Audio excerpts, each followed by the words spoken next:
Anyone familiar with the Star Wars franchise will be well used to the idea of a humanoid robot.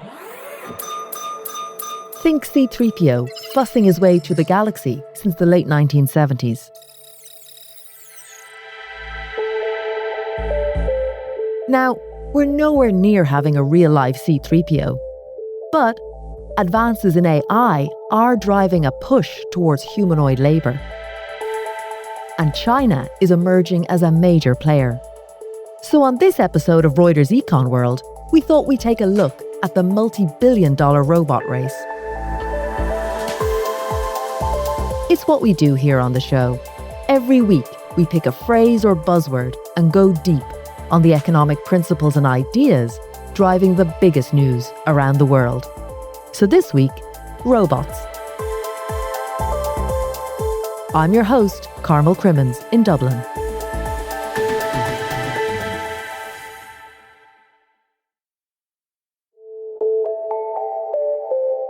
Technology has been making work more efficient for thousands of years. From the invention of the wheel, right up to the robotic arms used in warehouses and factories. Now, companies in Silicon Valley and Shanghai are betting that humanoids are the next step. Built to look like humans and powered by AI, the idea is that one day these robots will do physical tasks now handled by people. It's helping to drive a broader global race for robot supremacy that China's government is funding with generous subsidies and the support of President Xi Jinping. But how advanced is the technology really? And what might it mean for workers and economies? To try and find out, I spoke to Brenda Goh, our Shanghai bureau chief, and Anna Tong, our technology correspondent in San Francisco. Anna, Brenda, hi. Hey, Carmel. Hi, thanks for having us. Anna, maybe if I could start with you, could you put robots in context for us? How important are they in the context of the whole AI race? Yeah, so right now, AI is really affecting the information economy. So it's helping people do things like draft emails, write articles, do things digitally, like develop software code. But the world is so much more than what happens in the information economy. The world is inherently physical. So people have to cook things, they have to make breakfast, they have to go to restaurants to eat. There needs to be construction that happens and buildings built. People need to fold their clothes and do their laundry. So robotics and humanoids in particular are going to be a very important part of the AI revolution because it's going to bring AI to the physical world. Why do we need humanoid robots, Brenda? I mean, humanoids are a subset of the robots that we're talking about. There are a lot of robots already in our daily lives, especially in China and places like South Korea, Japan, the US as well, especially in factories. Like you have all these automakers, for instance, using these giant arms to make things, right? And humanoids are sort of a subset of that. They're supposed to be more intelligent. They're supposed to behave like a human. They look like humans. They have like 5 fingers. Some of them have toes. And they're supposed to be more adaptable to the world that we live in. Like I was asking one of these executives, like, why do we need a humanoid? Like we have robots. He's like, oh, the world right now that we live in is built for humans. When you want to go into a lift, there's a button to press. You need to cross a doorway to get into a room. Got it. And it's been China's mission for a long time, right, to be a world leader in robotics. That's right. They've been talking about it for a few years, but things have really started to evolve this year. In China, a lot of things take their cue from what Chinese President Xi Jinping does. Right. And we saw Xi Jinping start to visit some humanoid firms. He started to meet with some of them and praise their technology, say, we want you to do well to help China's economy.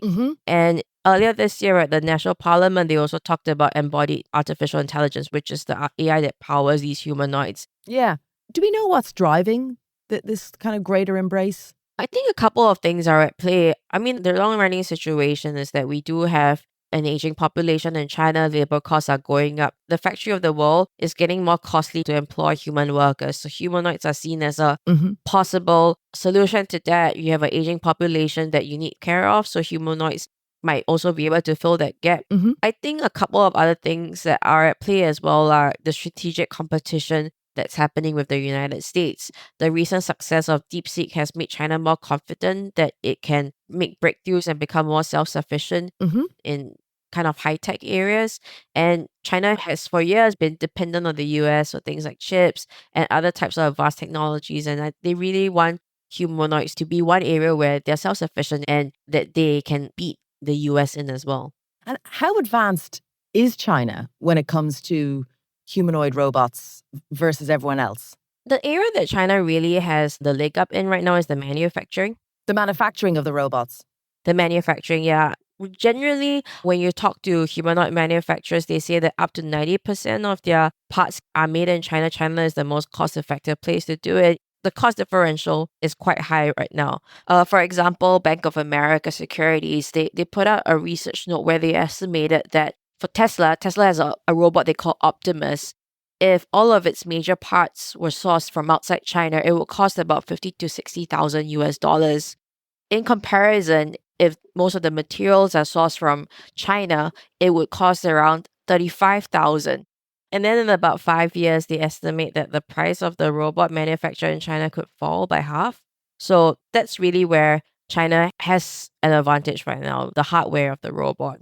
The software, on the other hand, there is still the Chinese manufacturers. When I talk to different people, some of them said the US were clearly better at the AI models. Some of them say, hey, we're not that far behind. DeepSeek helps us to optimize some of that. They're building all these data collections to try and supercharge the development of AI models.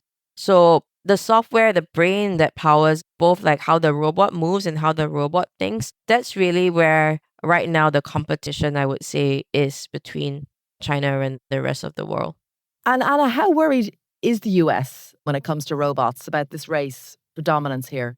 Good question. I think they're starting to be worried. I don't think humanoid robots were really in people's consciousness until relatively recently. But there have been a lot of, videos that have circulated on YouTube of Chinese humanoids doing really amazing things like dancing and breakdancing and like doing backflips and whatever.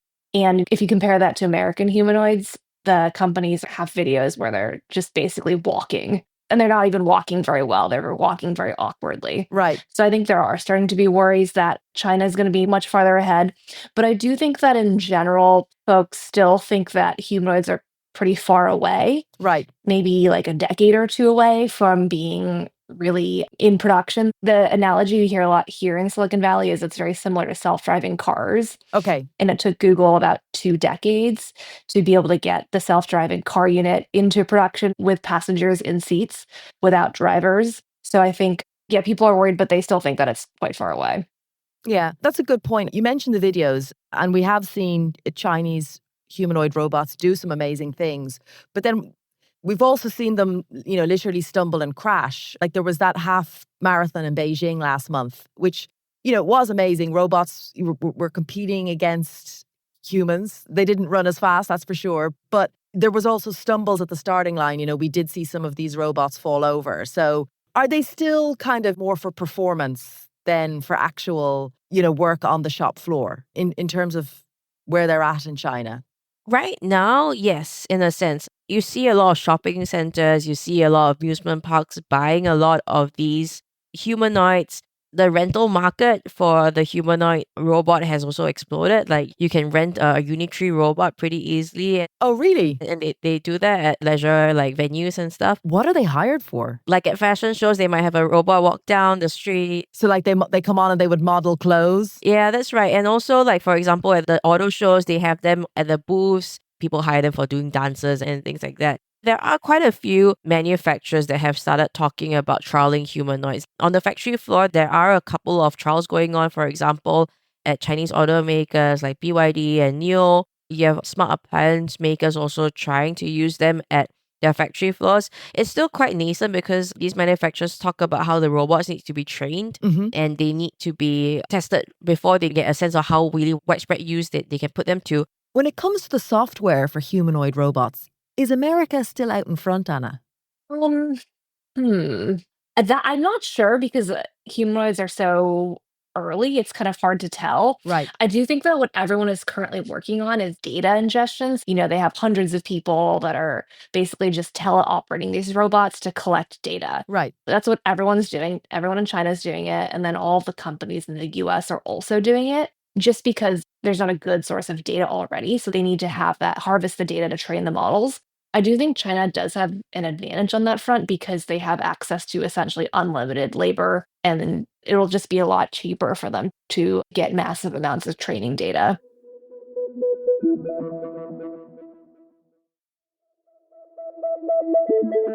Some analysts are predicting that humanoids could follow the trajectory of electric vehicles in China, where government subsidies helped slash costs for manufacturers and encouraged consumers to buy. One area where the government in China is providing support to robotic companies is in data collection. Because when it comes to training humanoid robots, you need to get physical. It's not like generative AI, where you can tap into massive online data sets. You need to get the machine into a physical environment and show them how tasks are done. Brenda, you went to see one Chinese humanoid startup, AGI Bot. It was getting rent-free use of this sprawling warehouse in Shanghai. Tell us about that trip. Yeah, it was pretty fascinating. We drove an hour and a half from our office, got into this big warehouse. Yeah. And when you just come onto this shop floor, and there are all these white robots sitting there. Beside them are these human operators, and they're just doing tasks over and over again. In the warehouse, they had some Right. mock-ups of an apartment, a mock-up of a grocery store. So you had one robot sitting there putting groceries in a bag. You had another one in the fake apartment cleaning the toilet. Right, okay. So the site operates for about 17 hours a day. They just do these tasks over and over again to help AGI Bot collect the data that they want to train their models with. How does it work between the robot and its human operator? Does the human show them how to fold a t-shirt or whatever? So there's a little screen at the back of the robot, and they program what the robot should do. Right. And they will adjust the item so that, for example, they might get the robot to fold it twice. Or if the robot had to, for example, iron, then they might move the item around. So they create more scenarios for the robot to adjust to and to carry out, so that data gets locked into the system. And how good were the robots at these tasks? How well folded was the t-shirt? How clean was the toilet? The t-shirt was okay. Yeah. I think that was the more simpler one. The toilet, I felt it would be way more efficient right now to get a human to clean it, given the pace at which it was cleaning the toilet. But Okay, it right. starts somewhere, right? So, And AGI Bot itself, what's its goal? What does it say about its plans? it wants to make a humanoid robot that will become ubiquitous in the factory floors and in homes. Mm-hmm. So besides the data collection site, we also visited their factory where they were mass producing robots as well. They also have some deals with some factories and some customers where they are deploying their robots for trials and for use cases. They open source their data, but at the same time, they also have companies that are saying hey, can you help us make these data sets? Because, with generative AI, data sets can be found everywhere on the internet. But with these physical AI robots, you need to create the data sets from scratch usually. How important is DeepSeek in all of this, Brenda? I think DeepSeek has really emboldened China. China really, they can't stop talking about DeepSeek. They really saw this as a win against the US.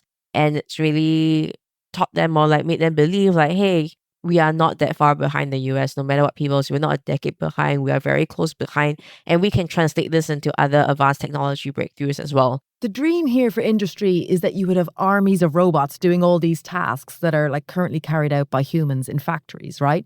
Yeah, I think there's various dreams. I think that for a lot of the American humanoid companies, their dream is more to have a household butler or household assistant that can be in your house doing stuff. The service economy. That's the US service economy right there. Yes, but I think also in factories as well. But it's sort of because, it feels more personal you could imagine having a humanoid butler. Mm-hmm. That is something that these companies are selling more because it appeals more to investors. But Brenda, is it different in China? I mean, it's all part of sort of the grand plan. I think the stages that people see is first, let's try and get them into factories. Mm-hmm. Then once they get into factories, eventually the ultimate aim is also that they will become the assistant at home.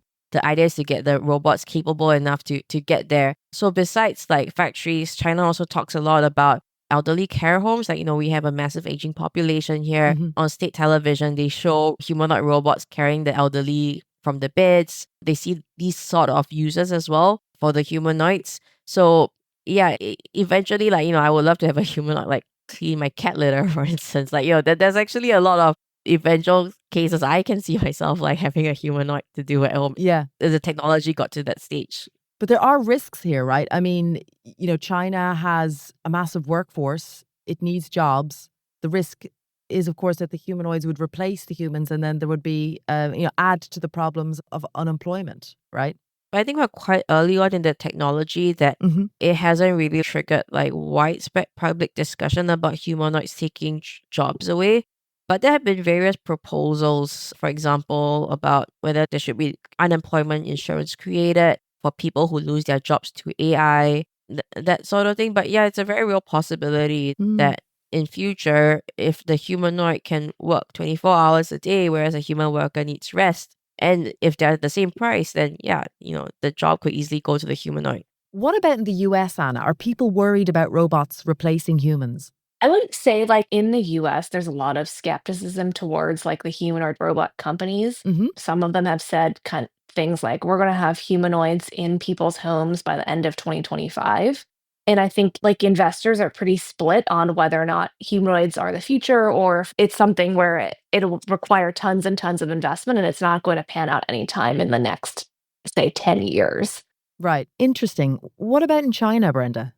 There is starting to be skepticism. There are some prominent like investor voices already saying that like, hey, I'm selling my shares in the humanoid manufacturers. Like we had Zhu Xiaohu, one of the partners of GSR, a pretty prominent venture capital firm in China, who talked about them getting out of their early investments in humanoids recently because he could not see the commercial use cases right now panning out.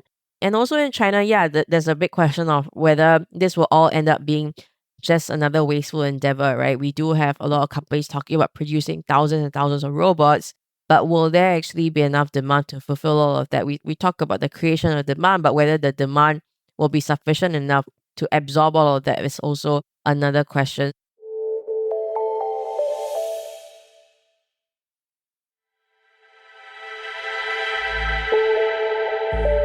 Thank you to Brenda and Anna for their time and insights. You can catch their great work on the Reuters app and Reuters.com. Remember, there's a weekly newsletter to accompany the show. The sign-up is in the pod description. Sound design, music composition, and engineering on this episode was by Josh Summer. Our podcast team includes Kim Vanell, Tara Oakes, Alex Summer, Gail Issa, Christopher Walljasper, Jonah Green, David Spencer, and Sharon Reich Garson. Our executive producer is Leela de Kretzer. Remember, for all your daily news, check out our weekday show, Reuters World News. You can catch it on the Reuters app or wherever you listen to your podcasts.